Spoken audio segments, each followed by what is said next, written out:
Përshëndetje, sot jemi në orën e gjuhës shqipe dhe prezantojmë letërsia gojore dhe ninulla shqiptare. Unë jam Ariana Bazi dhe unë jam Sara Ali. E jani me ne në një udhëtim në botën e pasur të folklorit shqiptar dhe traditën e bukur të ninullave që janë mbartur brez pas brezi. Çfarë është letërsia gojore? Letërsia gojore është krijimtari artistike e cila bartet brez pas brezi me anë të folklorit. Kjo traditë e lashtë ka qenë mënyra kryesore e ruajtjes së kulturës për mirë atje. Ajo përbën një pjesë të çmuar të trashëgimisë kulturore të popullit shqiptar, duke ruajtur vlerat e tona, besimet tona dhe njohuritë të parëve tona. Është një thesar i vërtetë i identitetit kombëtar. Përfshin një gamë të gjerë krijimesh, siç janë këngët popullore, porralla magjepse, legjendat heroike, proverbat e urta, baladat epike, ninullat e ëmbla dhe shumë forma të tjera artistike që pasurojnë kulturën tonë. Historia e folklorit shqiptar. Folklori shqiptar ka rrënjë në thellësinë e kohërave që nga kohërat e para të formimit të popullit shqiptar.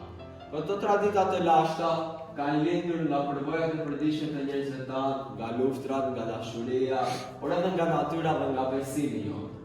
Për gjatë shekujve, folklori u ruajt me kujdes të madh brez pas brezi, përmes këndimit në darkët familjare, rrëfimit pranë vatrës dhe festave tradicionale. Të moshuarit ishin ruajtësit kryesor të këtij thesari kulturor. Folklori ka shërbyer si një arkiv i gjallë i historisë sonë, duke ruajtur ngjarjet e rëndësishme dhe figurat historike të kaluarës. Ka qenë mjeti kryesor për të përçuar vlerat, zakonet, traditat nga një brez tek tjetri. Ka ndihmuar në formimin dhe forcimin e identitetit kombëtar shqiptar, duke krijuar një ndjenjë të fortë përkatëse dhe uniteti. Çfarë janë ninullat? Ninullat janë krijime poetike muzikore të shkurta, të krijuara posaçërisht për fëmijët e vegjël. Ato karakterizohen nga thjeshtësia e fjalëve dhe nga melodia që tërheq vëmendjen e foshtë. Ritual i gjuhës. Në shumicën e rasteve, ninullat u këndohen foshnjave dhe fëmijëve të vegjël nga prindrit që duan t'i vënë ato në gjuhë. Ky është një ritual i shenjtë dhe i ëmbël që përsëritet çdo natë në shtëpitë shqiptare. Karakteristikat muzikore të ninullat. Ninullat kanë melodi të buta dhe të qetësueshme, me ritëm të përsëritur që imiton rrahjen e zemrës. Fjalët janë të thjeshta dhe të lehta për të mbajtur mend dhe plot me dashuri prindërore. Funksioni i ninullave. Qetësimi dhe gjuhë.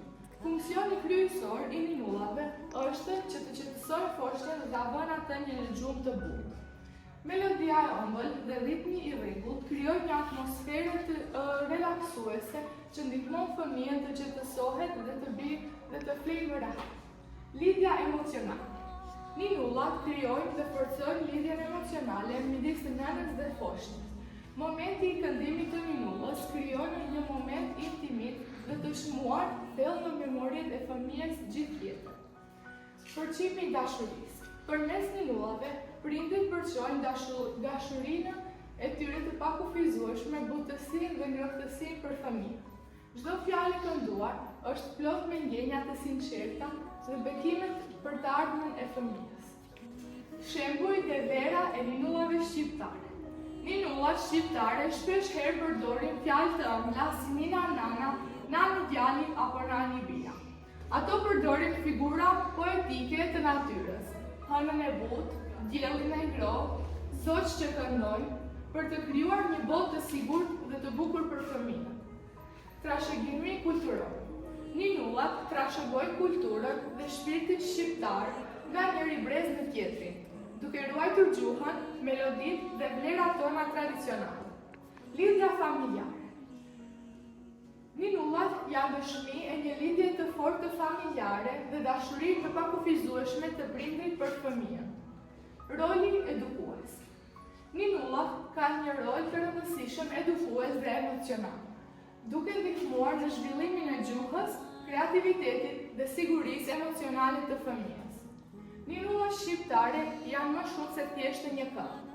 Ato janë një urë mes së kaluarës dhe të ardhmes, një mënyrë për të transmetuar dashurinë dhe për të ruajtur identitetin tonë kulturor. Çdo ninullë që këndojnë sot, jehojnë zërat e nënave dhe gjysheve tona, duke na lidhur me rrënjët tona të thella shqiptare. Faleminderit që na ndoqët dhe shihemi në orët e ardhshme. Dhe mos harroni të klikoni tek Literature Corner me Aseria Aleu Pro.